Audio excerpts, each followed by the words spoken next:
Age est une société pétrolière et gazière active en République du Congo depuis 2010.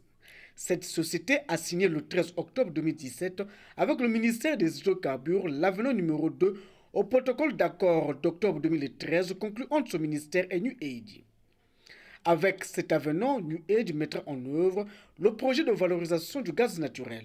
Actuellement, le gaz est utilisé de cette façon: 61% réinjecté pour produire plus d'huile, 23% torché et 16% utilisé pour l'électricité. Notre initiative GGFR nous oblige aujourd'hui sur tous les nouveaux projets, dans le cadre de la protection de l'environnement, à arrêter le torchage, zéro torchage, et pour les anciens projets, des champs plus matures, à le faire progressivement.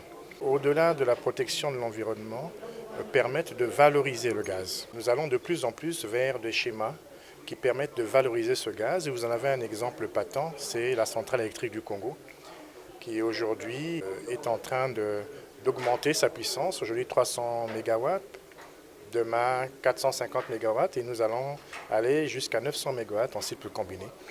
Vous savez ce que cette centrale apporte en termes d'énergie à la République du Congo. Et donc pour valoriser ce gaz, diversifier l'économie, mais l'économie aussi pétrolière peut se diversifier, il s'agit là d'avoir du gaz naturel liquéfié et du GPL. Ce gaz, plutôt que de le brûler, de le réinjecter, va aller sur une usine flottante et la partie gaz liquéfié sera exportée. Les présentations nous ont montré qu'il y a un marché mondial en très forte expansion. Le Congo aujourd'hui diversifie son économie.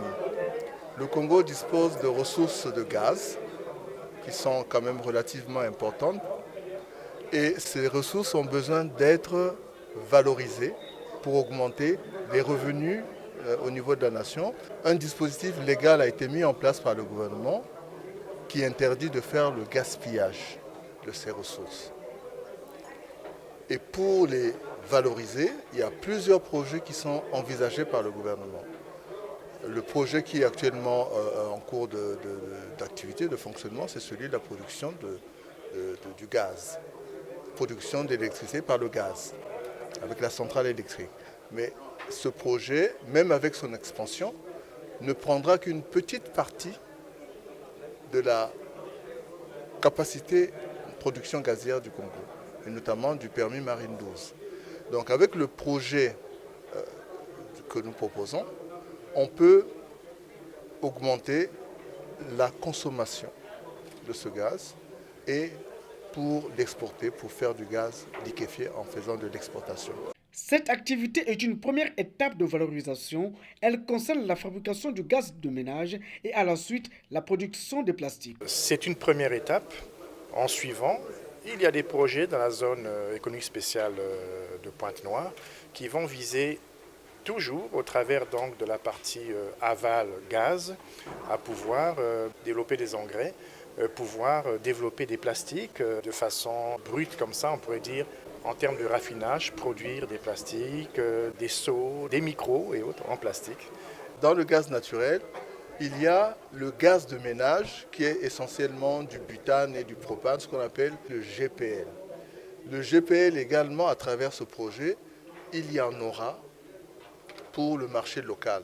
Mais vous savez que dans cette activité, il y a l'extraction qui se fait, il y a l'enlèvement qui se fait, il y a la distribution qui doit se faire, il y a la commercialisation qui doit se faire. C'est des corps de métier qui sont complètement différents.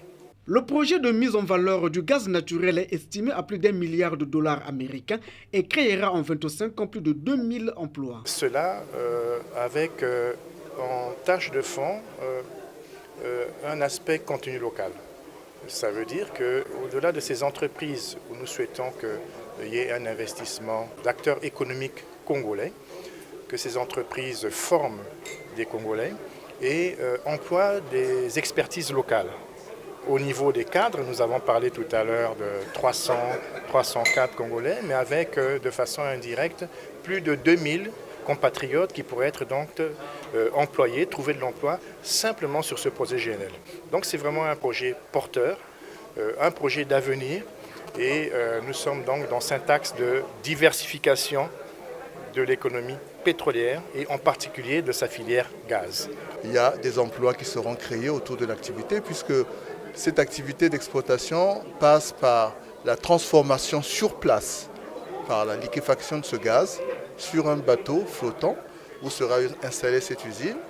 Et autour de ce bateau, il y a beaucoup d'activités qui vont se créer, de la logistique, les activités de transit qui vont, comme j'ai indiqué, peut-être à terme créer des emplois de l'ordre de 300 emplois en direct et 2000 emplois en indirect. Le projet gazier de New Age prévoit l'implantation d'une barge flottante au Congo. Cette barge abritera l'usine de liquéfaction du gaz conformément au permis d'exploitation Litchendjili et Néné Banga.